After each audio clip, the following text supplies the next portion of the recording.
Russian Foreign Ministry spokesperson has described as positive the U.S.-mediated meeting between Azerbaijani President Ilham Aliyev and Armenian Prime Minister Nikol Pashinyan in Washington on Friday.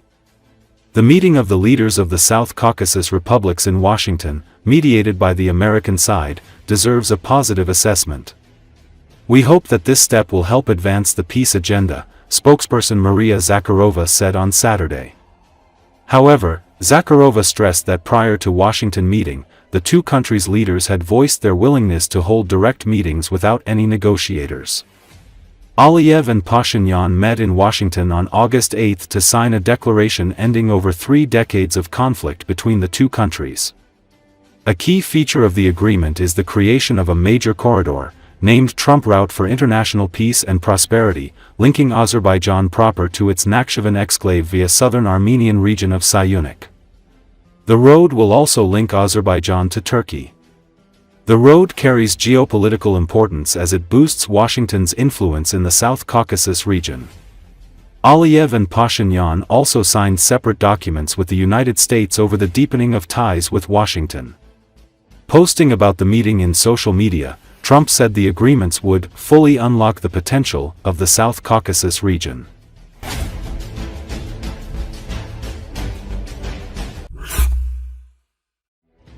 U.S. President Donald Trump has managed to reach a peace agreement in a region where Russia has tried to play the role of peacemaker-in-chief for years.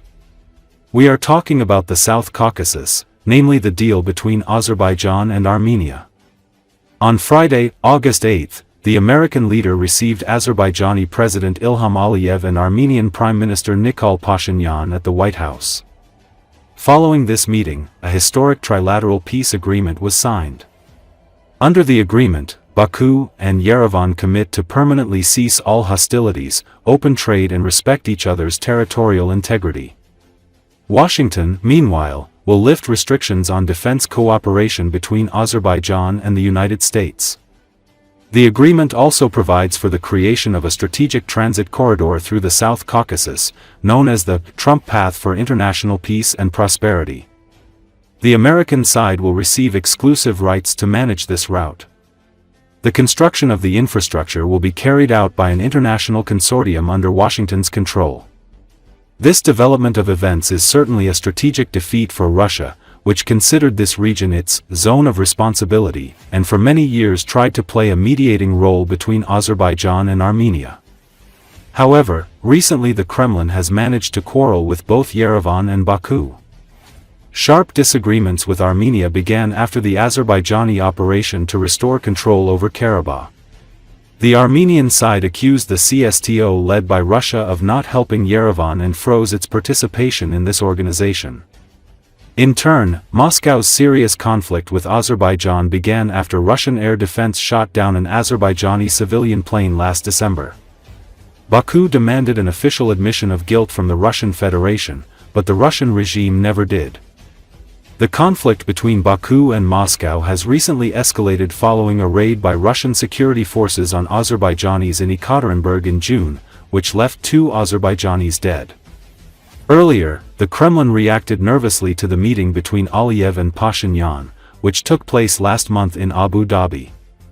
The talks became a preparatory stage for a peace agreement between Azerbaijan and Armenia. Recall, an important meeting between Azerbaijani President Ilham Aliyev and Armenian Prime Minister Nikol Pashinyan took place in the capital of the United Arab Emirates, Abu Dhabi. Meanwhile, as Baku moves closer to the West and becomes less dependent on Russia, a rhetorical shift has been noticed in Russian propaganda media. The Kremlin agenda has given instructions to spread negative sentiments towards the once friendly but Russia-disengaged Azerbaijan, similar to what has been said about Ukraine since 2014. Thus, the Novorossiya news agency called Azerbaijan an artificial entity created with the assistance of Russia.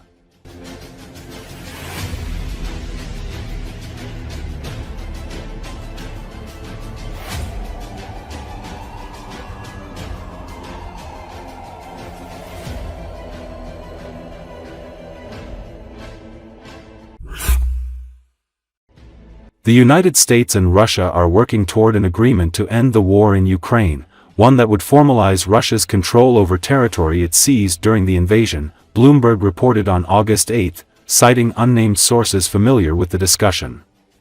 US and Russian officials are negotiating a deal on territorial matters ahead of a potential summit between Presidents Donald Trump and Vladimir Putin, which could happen as soon as next week. The US is also seeking approval from Ukraine and its European allies, though the deal remains uncertain. Putin's main condition is that Ukraine surrenders control of its entire eastern Donbass region comprised of Luhansk and Donetsk, as well as Crimea Peninsula, which was illegally annexed by Russia in 2014. This would require Ukrainian President Volodymyr Zelensky to order the withdrawal of Ukrainian troops from parts of eastern Luhansk and Donetsk regions still under Kiev's control, effectively giving Russia a victory that its military has not been able to secure since the full-fledged invasion, which has now entered its fourth year.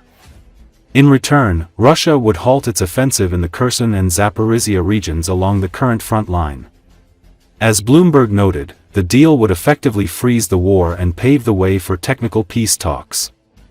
Bloomberg described such an agreement as a significant win for Vladimir Putin, who has long sought direct talks with the US to negotiate the war's end, bypassing Ukraine and its European supporters. Ukrainian President Volodymyr Zelensky could face a situation where he's forced to accept the loss of Ukrainian territory, while Europe fears being left to enforce a ceasefire while Putin strengthens his military forces. The White House, the Kremlin, and Kiev have not responded to Bloomberg's request to comment on the agreement. The agreement is primarily intended to halt the conflict and set the stage for a ceasefire and technical discussions on a final peace deal, Bloomberg quoted sources. Previously, the US had been urging Russia to accept an unconditional ceasefire first, to allow room for negotiations aimed at ending the bloodshed. The Kremlin on Saturday confirmed that Russian President Vladimir Putin will meet US President Donald Trump next Friday in Alaska to discuss ending the conflict in Ukraine.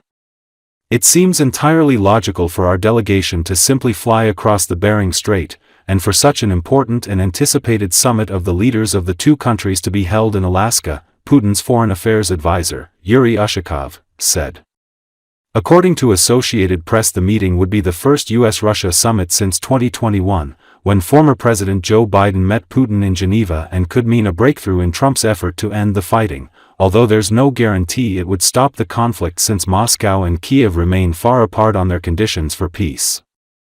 Ushakov added the next meeting between the two leaders could be held in Russia, and an invitation had already been sent to the US president. Россия и США близкие соседи, граничат друг с другом, и представляется вполне логичным, чтобы наша делегация просто перелетела через Берингов пролив, и чтобы именно на Аляске был проведен столь важный и ожидаемый саммит лидеров двух стран. Конечно, сами президенты, несомненно, сосредоточиться на обсуждении вариантов достижения долгосрочного мирного регулирования украинского кризиса. Если же заглядывать вперед, то, естественно, ориентироваться на то, чтобы следующую встречу президентов Владимира Путина и Дональда Трампа провести на российской территории. Соответствующее приглашение президенту США уже передано.